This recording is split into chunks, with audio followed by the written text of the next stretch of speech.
It was on January 22nd, 2017, that President Trump's counselor to the president, Kellyanne Conway, defended White House Press Secretary Sean Spicer's false statement about the size of the crowd that showed up at Trump's inauguration. Alternative facts, she said, in explaining Spicer's claim that Trump's crowd was the largest ever to witness an inauguration. Not lies, not falsehoods, just alternative facts.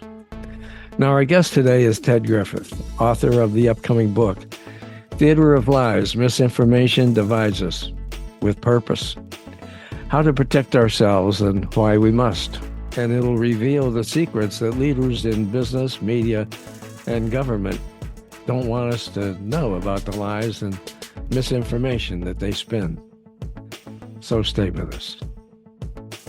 Welcome to Lean to the Left, home of no-holds-barred commentary, plus interviews with fascinating people, some of them top experts, others simply with interesting stories to tell. You'll never know who'll show up at Lean to the Left.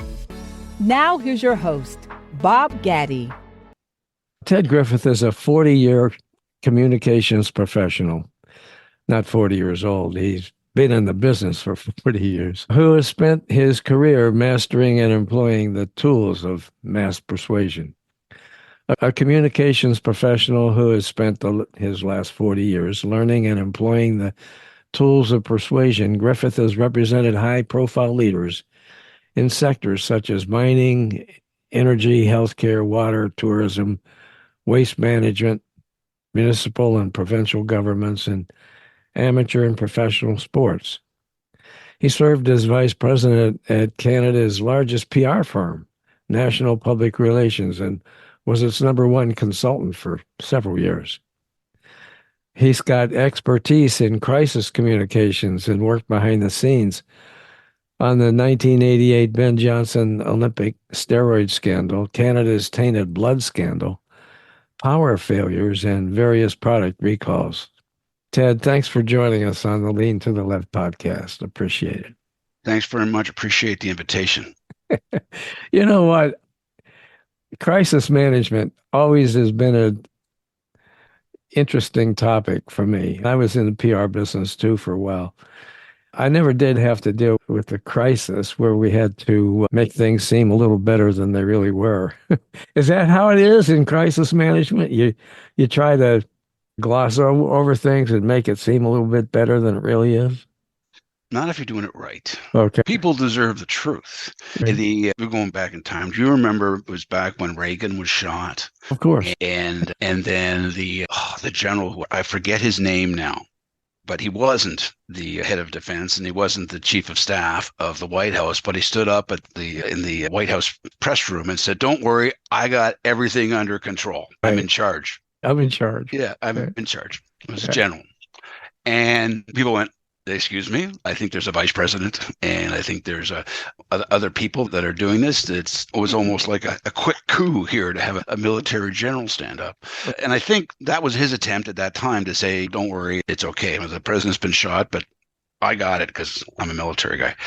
The truth is, people deserve the facts. They deserve them clearly. They deserve to be told what they need to be concerned about and what they don't need to be concerned about. Mm-hmm. And also, what perhaps you don't know at the moment right now, but you're looking into right away. Okay. The greatest thing, the most powerful thing about crisis communications to do is simply be calm, be truthful, and let people know what you know and what you don't know and when you're going to get back to them. That's the simplicity. No, the notion of spin doctor, which people in my profession have been accused of. Not without reason, right? For some, okay, maybe for some. But overall in my profession, the people that I've worked with over the years, spin gets you in trouble. I'd say in the public relations profession specifically. And of course, it's changed. But you got to go with the truth because other than advertising, which can throw brand and images and color and music and all this behind a message, public relations is pretty much a straight message. Now, we use those other tools. We do. And yes, there are people using lies, misinformation. Wrote a whole book about it. But hey, this guy wrote a whole book about lying. Yeah. Remember the term the thigh master? I'm a lie master, I guess. Okay. And that's what drove me to write this book, starting about 4 years ago, I was just banging my head. Let's say scratching my head and banging my head about this whole idea. Why do people believe lies and misinformation? Lies about, you talked about before, about COVID, about election that might be stolen, or one race is better than another race, or none. All these things that people believe. Why do they believe them? Also, why do they repeat them to others is the other part. Like because I want to go, you're actually telling me that's what you believe? Wow, I find that hard. Yeah. Listen, let me ask you this. Based on this 40 years of experience that you've got under your belt, now you say that lies and misinformation have infected almost every part of our lives. How is that, and what can we do about it? I'm going to take you to a very simple analogy. All right. Okay. Every day, the sun comes up. Okay. We say, sun's up. Okay. Every day, say, oh, sun's going down. Start. Go to bed. Our mothers told us in the morning, first thing in the morning, the sun's up, time to get up, time to go to school. Guess what?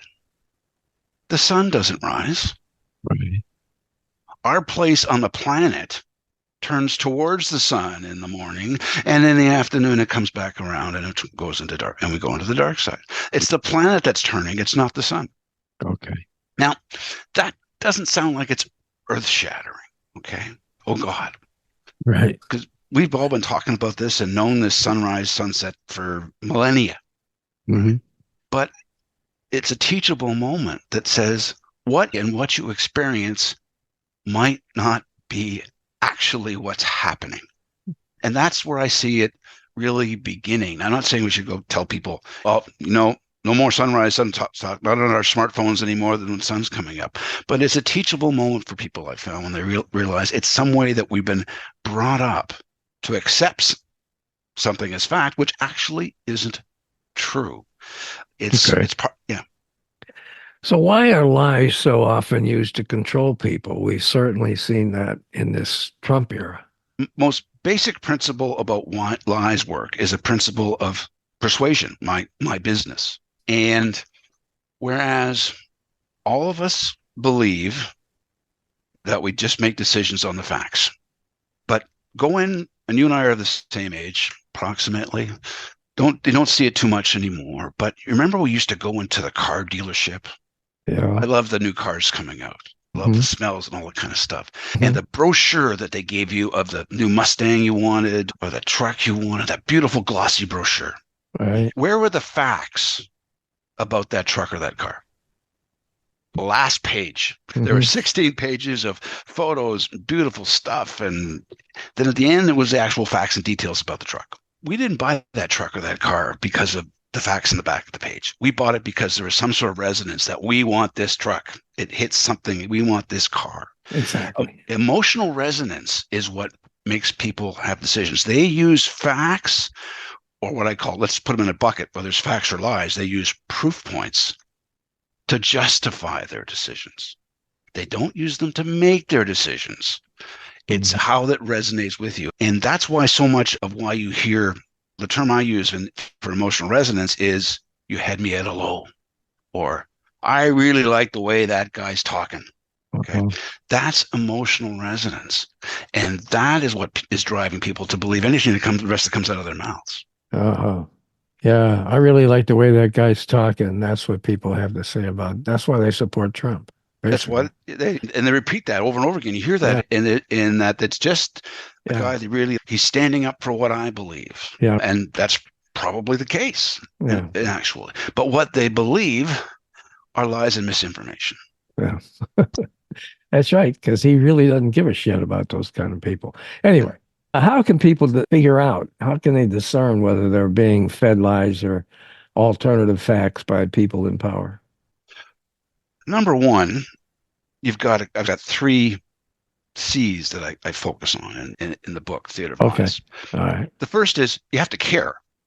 Some people it's the emotional resonance hits them and that's it, fine, I believe them. But first of all, you need to care that there's so much of lies and misinformation in the world, and so that maybe that gives you a step back. The second thing you need to do is always be curious. Okay. One of the great things that the people who spread lies and information are doing, if you want to listen to them, is that because they're using lies and misinformation, they've already decided that whatever the truth is of their argument, why they want you to support them, is not good enough to convince you. They're saying something about themselves and their position that if I told you the truth, you wouldn't vote for me, or you wouldn't buy my product. Really important to understand. And the third C is courage, because you have to have courage to ask questions, to stand up for your own beliefs, etc. People always say at the end of the day, you got to do your fact checking. That's the panacea. Got a guy from the Toronto Star, Daniel Dale, went from the Toronto Star to CNN and has his own spot on CNN as a fact checker, because he started fact checking Trump when he was at the Toronto Star, and they brought him on to CNN. But all the fact checking in the world doesn't change people's minds. It gets back to that notion of emotional resonance. So the first clue that you have as an audience, and I consider that's why we called the book Theater of Lies, because it's like we are sitting in the audience and something is being delivered to us. Okay. Is this message hitting me really quickly? I want to believe it right away. That's a signal to maybe ask yourself what's going on. The other thing to be clear of is when politicians, when business people start to use very hyperbolic language, okay, early storytelling, creating villains and heroes. That's why I go back to this theater metaphor, because they are the tools of persuasion, okay, showing how I can attack a problem and why these people are villains and how we're going to solve it and barriers to overcome. These are the same. This is the same way that when you go into a movie theater, that the writers and producers engage you in their story. In a movie theater, the technical term is you suspend disbelief, like when you're reading a book. You're reading fiction. Okay, I know this isn't true, but I'm just going to enjoy the experience. And so people are hitting you hard, messages are hitting you hard on a storytelling, chances are there may be lies and misinformation there, but there certainly is manipulation. So one of the features that I talk about in the book, one of the reasons that I wanted to write the book is to say the lies and misinformation, the producers of lies and misinformation are not going to stop. It works. So the only protection we have is to become a better audience. Okay. Now, do you believe that people have been trained since they were little kids to believe lies and by people in authority? And if so, explain that. As I mentioned earlier, the notion about sun up, sun down. Yeah. And I don't expect to tell a 1-year-old, excuse me, this is not about the sun coming up and down. It's about our place in the planet turning. And at our earliest points, our parents, we learn to respect authority. Parents tell us, don't touch the stove, don't cross the street unless I'm holding your hand, I'm protecting you. But children are curious. Children are the most naturally curious people in the world. And we, through our education system as parents, our tendency is to block the curiosity out of our children. Yeah. And there needs to be a balance there. Yes, we need to protect them. But let's take the phrase, curiosity killed the cat. It's out of Shakespeare, actually. And, well, first of all, I don't know any cat that's been killed by curiosity, but certainly it is a message that says, don't even think that.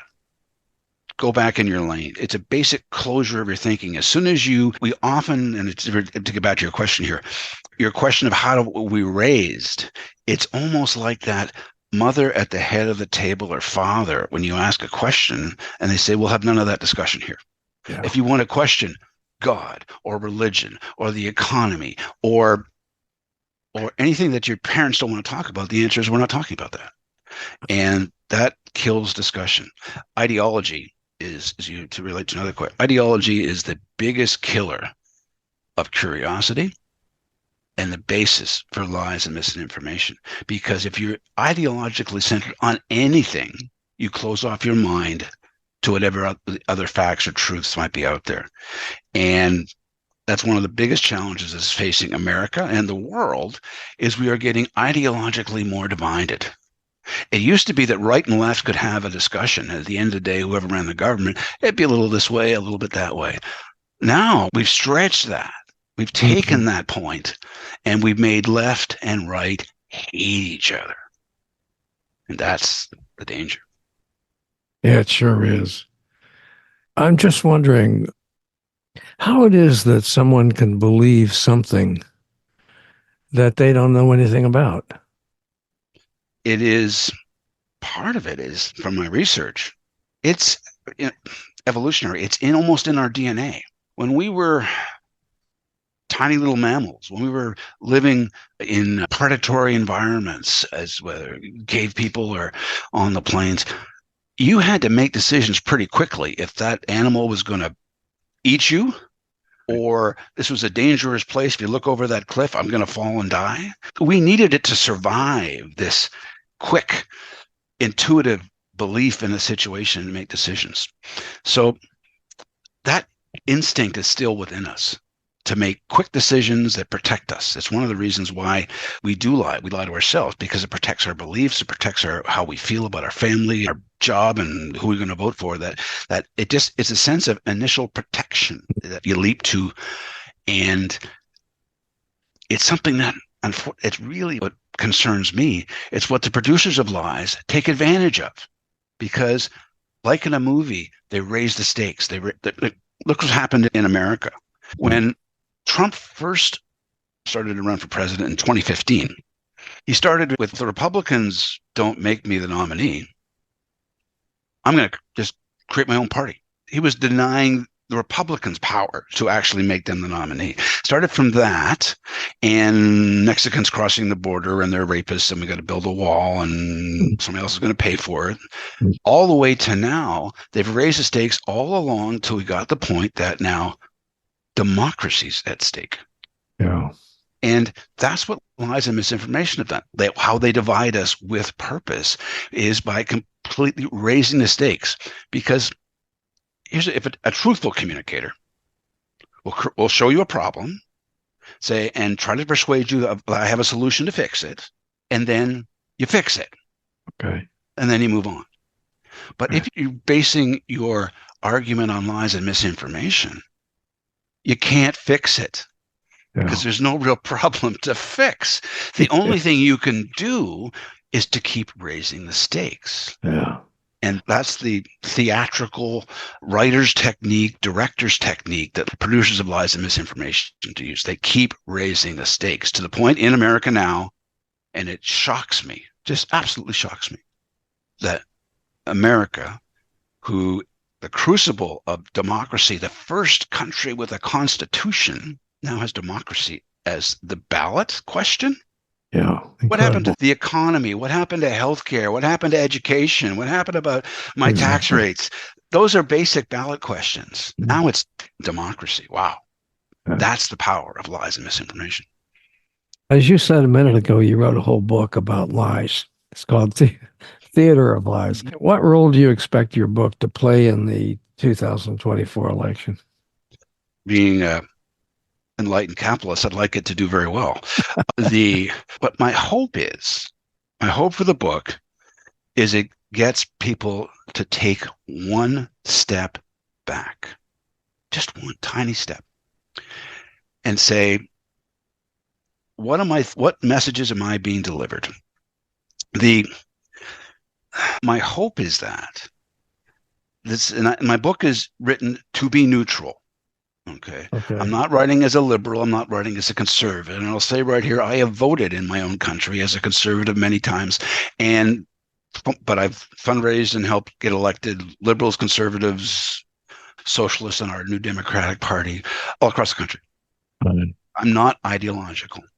Okay. The most important thing I hope comes out of this book for Americans in particular, but Canadians as well. This is a worldwide problem, but my two concerns are mostly Canada and the United States, is to, for a moment, look at your belief system, look at your ideologies, and just park them for a second.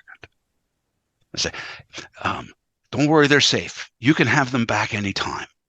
Okay. Nobody's going to take them away from you, right? Just park them for a second. Okay. And listen to what they're saying and ask the questions. Why are they telling me this? What's their goal?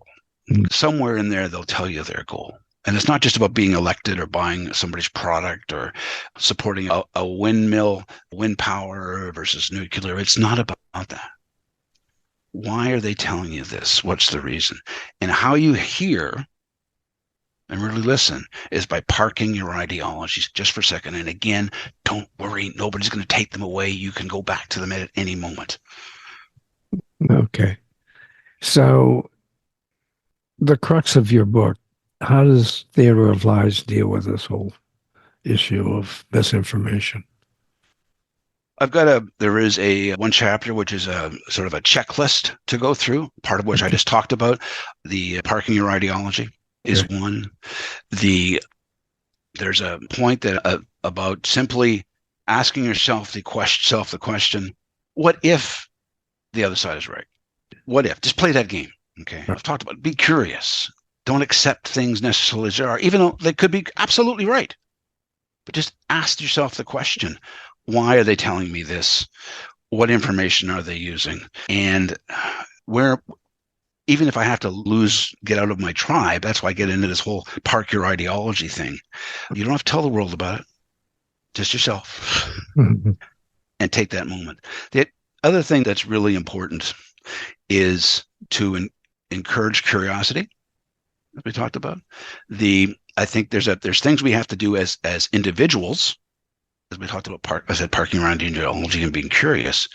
But this isn't a problem just for today. Our problem is decades. It's been centuries in the making, this of lies and information dominating us. I mean, just want to go back a bit. Remember weapons of mass destruction in Iraq. Right. Exactly. Not there. They were never there. And the reason that they weren't ever there, and Saddam Hussein even said, yeah, I might have them. Saddam Hussein didn't want his people to know he didn't have them. All right. But the U.S. government was able to take that lie and go into Iraq, and we know the results there. Yeah. Even though Iraq had nothing to do with 9/11. It was Afghan and the Taliban, which, by the way, the Taliban are back in charge of Afghanistan after the lies and misinformation that came out of that. So I guess my point is to get back to your question, what do? We have to work as individuals, become better members of the audience, ask questions, be more critical. We also have to look to society. We have to encourage curiosity and lateral thinking in our children, right in the school system. Our school system is designed to produce workers, not designed to produce thinkers. And the problem with that is, I'm not saying we don't need workers, because we do. But even the jobs that we're talking about getting our children to work at, we don't know the jobs that are going to be needed in 10 years. When my grandson starts school, he's 3 years old now, and he's going to start school in a couple of years. And in about, 13 years, he'll graduate high school, then go into some sort of college. Do you or I have any idea what kind of jobs are going to be needed in 15 years? This whole notion of educating our children to be good workers, no, we need them to be able to think and be lateral thinkers and long-term learners, and that's where the curiosity comes in. The other thing we need to do is on an organizational basis. I talk about corporately, I talk about governments. Ask yourself, are we part of the problem? Because so many organizations don't even know they're spreading lies and misinformation. So let me give you an example. I love chocolate bars. Okay. Yeah. I don't know if you do, but lots of people do. And if you look at the back of most every large manufactured chocolate bar, in some way it says sustainably produced cocoa. Okay. All right. Okay. Yet, and they spend millions on these programs, these sustainability programs for cocoa. Okay. But the people that grow the cocoa, they can't even afford, they don't even know what cocoa tastes like. They don't know they can't eat it. And they earn about $3 a day. Incredible. That's not sustainable cocoa. No, it's not. Not. But yet on the boards of the chocolate manufacturing companies, the cocoa buyers, they have this system in place. It's, look at it's marvelous. We're getting all this cocoa. No, they also have another small part of the market. It's called fair trade cocoa. 1% of all chocolate bought is fair trade. That's where they spend money to buy cocoa at a fair market price that allows a family who grows cocoa to actually live and go to school and raise their children. But billions of dollars are spent and nothing. And yet all these companies say they have a sustainable cocoa product.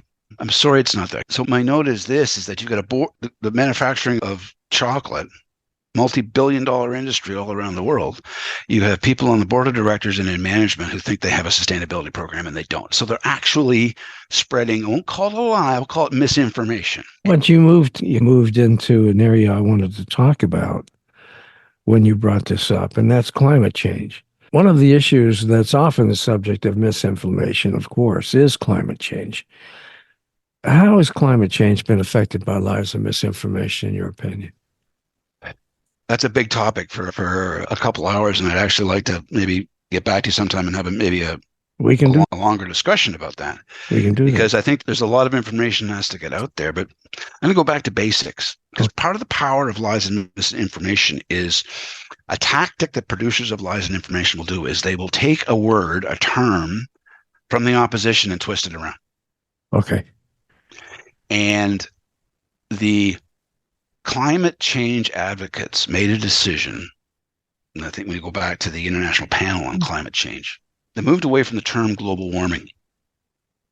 Some decided, and I've got some research which I can't just pull off the top of my head, that said that climate change was a better term than global warming.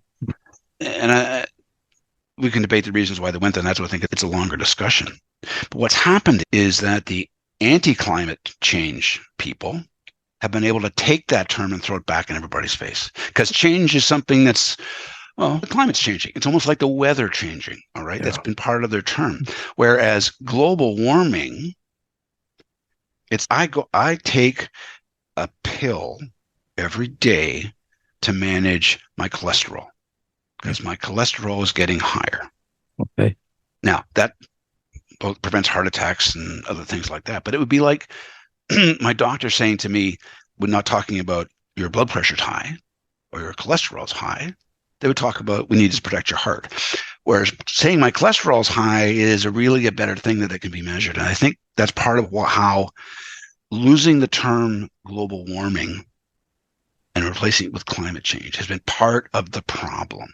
Okay. Yeah, it seems to me that what they did was they took a term that is pretty specific, global warming. It tells you what's going on, global warming, and turned it into climate change, which is very general and doesn't tell you really anything. And to me, that's part of the spin, isn't it?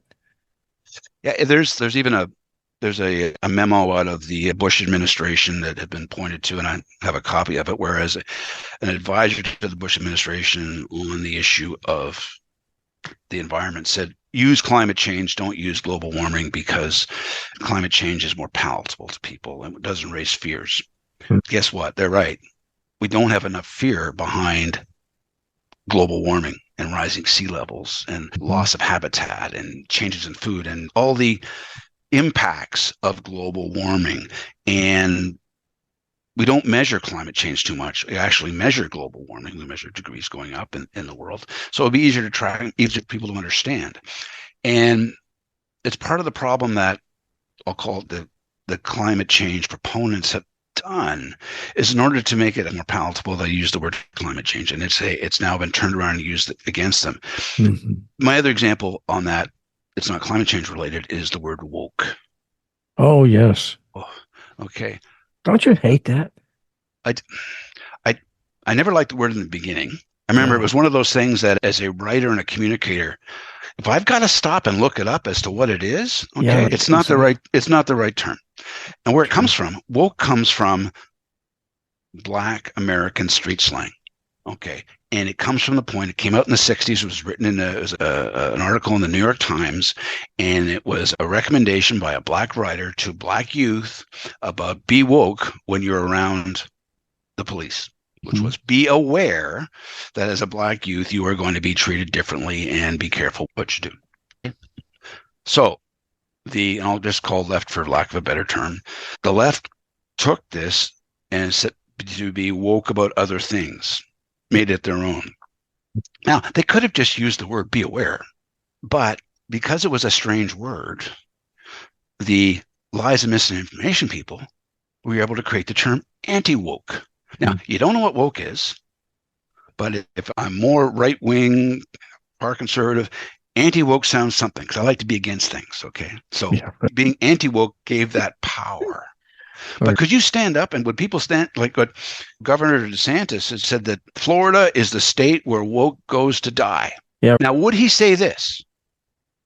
Florida is a state where awareness goes to die. Well, I think that's probably okay.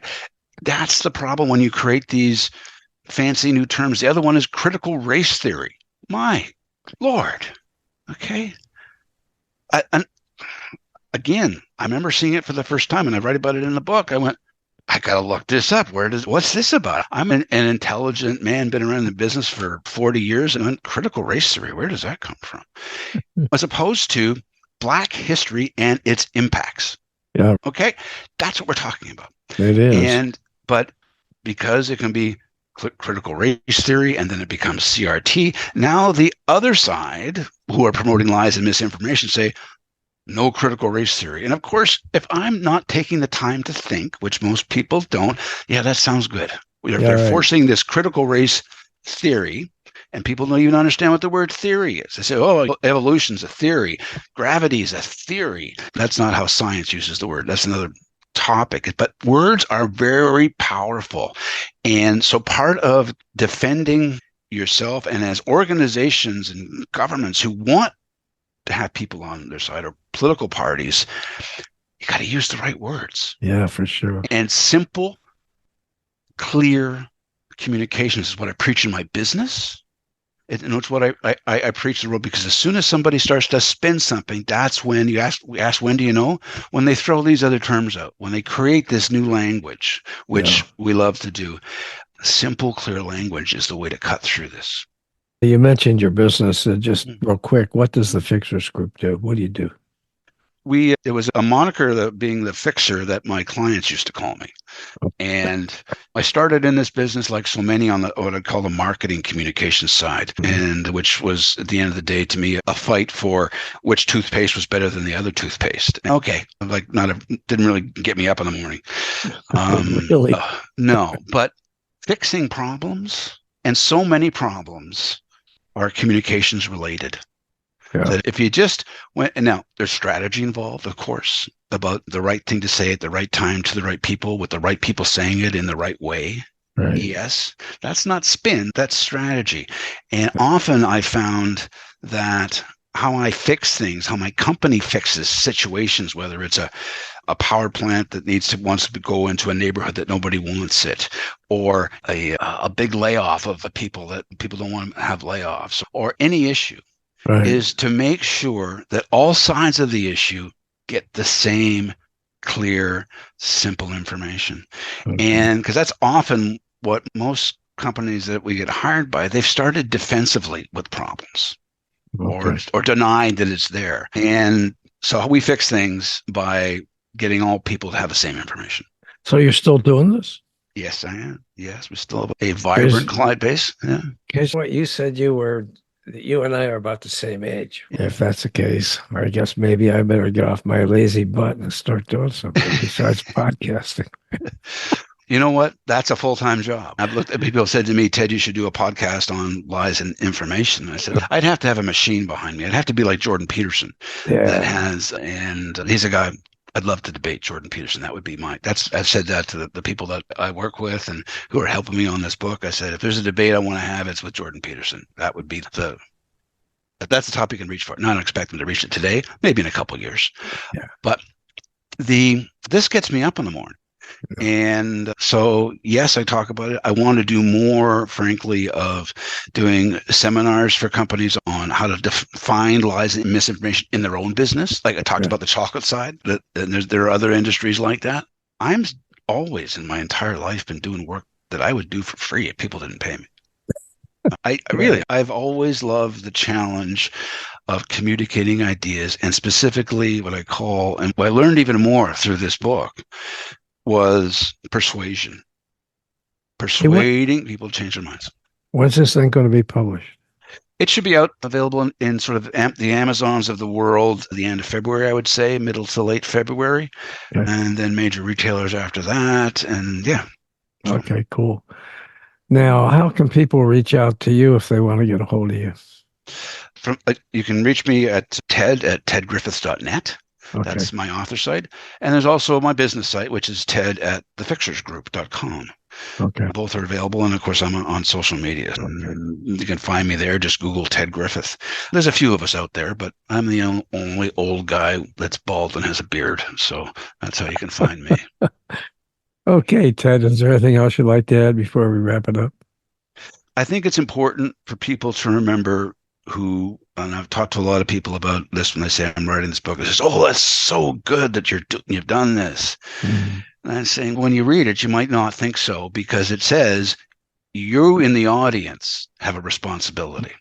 Yeah, it's the producers of lies and misinformation are taking advantage of you, of all of us. Okay, and so we have some work to do to become a better audience, and that's the hard part, because taking responsibility for anything is hard. We always want to blame somebody else. People are lazy. People are lazy and will allow that to happen if they're not aware. It's I don't know who said this a long time ago, but they said everybody gets the God they deserve, or the God that they want. Pretty much. And if that's the case, that is. But my book is not going to change the world. But if it can get at 1%, 2% of the people, that's what makes difference in elections. That's what makes difference on a product, whether they buy it or not. We know people can make change. And my real hope for the book is that it gives people pause. It lets them understand how, in a way, it's not their fault. You've been raised on this. I talk in the Bible, in the beginning, there were lies. That Eve told Adam to take the apple and eat of the tree of knowledge. If there was ever a message that knowledge is dangerous, it's on that page. There you go. But knowledge is not dangerous. Knowledge is where we have to go. We'll see how it does. I hope it inspires conversations like this and more of them. And I look forward to talking to you again, Bob. That would be great. Okay. And once again, folks, the book is Theater of Lies. Misinformation divides us with purpose. How to protect ourselves and why we must. You guys check it out. Sounds like it's going to be a great one. And Ted, thanks so much for being with us. I really appreciate it. And I would like to have you come back and we'll focus on that climate change issue if you want to. Good. And I'd also like to hear from you personally about after you've read the book, what you think about it, please. All right. Very good. Thank you. Yeah, I hope you enjoyed this Lean to the Left video and that you found it interesting and informative. Please come back on a regular basis and check out our interviews with guests on topics that focus on progressive politics and the important social issues of our time. Our interview shows stream on Mondays and sometimes Thursdays, and you can check out upcoming shows, guests, and topics at podcast.leantotheleft.net. And you can subscribe to our interview version there and to our video shows here at YouTube. And follow us on social media, Twitter at LeanToTheLeft1, Instagram at LeanToTheLeft1, TikTok at LeanToTheLeft, and LinkedIn at Bob Gatty. Now, I hope you'll support Lean to the Left too, so we can keep things going. Just click on the Donate tab at the top of the LeanToTheLeft.net homepage and contribute by buying me a cup of coffee. That'll really help and would be much, much appreciated. Now, this is Bob Gatty signing off for Lean to the Left. Thanks for sharing your time with us.